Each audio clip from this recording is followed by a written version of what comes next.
Worship mga lods, gagawa ako ngayon na ethnic manlalatik school project sa aking anak. Ituturo ko sa inyo kung paano gagawa nito. Ito yung una, importante talaga may grinder kayo mga ka-worship mga lods. At ito yung pang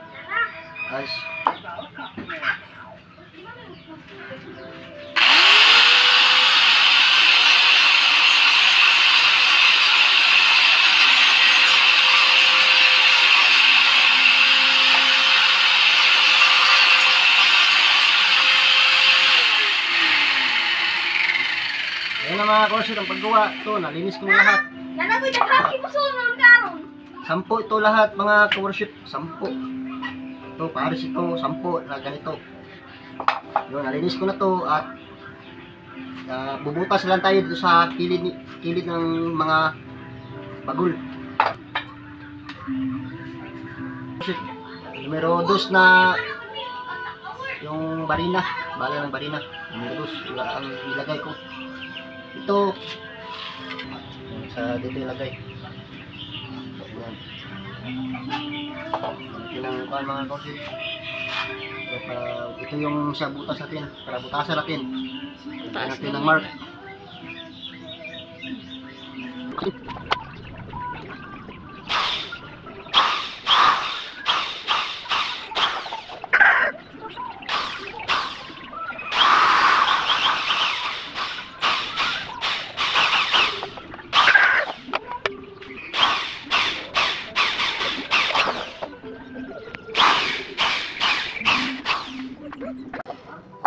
Oh shit.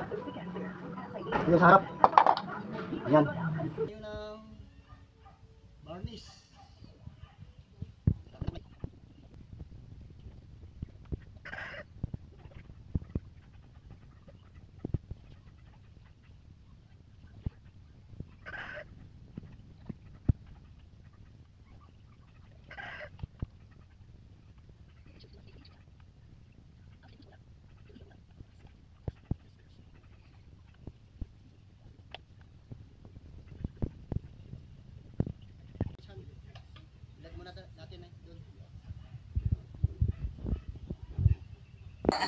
So yun na yung nilagyan natin ng varnish. Pwede na itong ikan. Yan, kasi pinasok ko na yung dito. Lagay dito. Pinasok ko yung garter. Yung garter. Takot.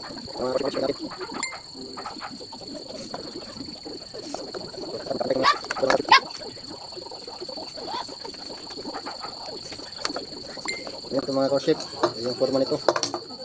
Yan. Itong forma niya itong mga ka-worship. Ito na mga ka-worship mga lods. Finish ko na nagawa lahat. So isusot na aking anak. Pati sa school ito mga ka-worship. Tignan pa na pak. Yan sa taas mga ka-worship. Yan mga ka-worship. Yan sa may hawakan. Sa uwang. Yan. Pos na tuhod. Tuhod. Diba? May tuwan. Ang isa sa tuhod. Yan yung gawa ko na finish na. Gawa ko mga kausip. Yan ang official. Ito tayo. Na, ganyan mga kausip.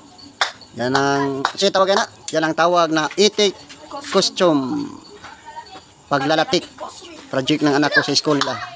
Yan ang mga kausip. God bless everyone. Goodbye.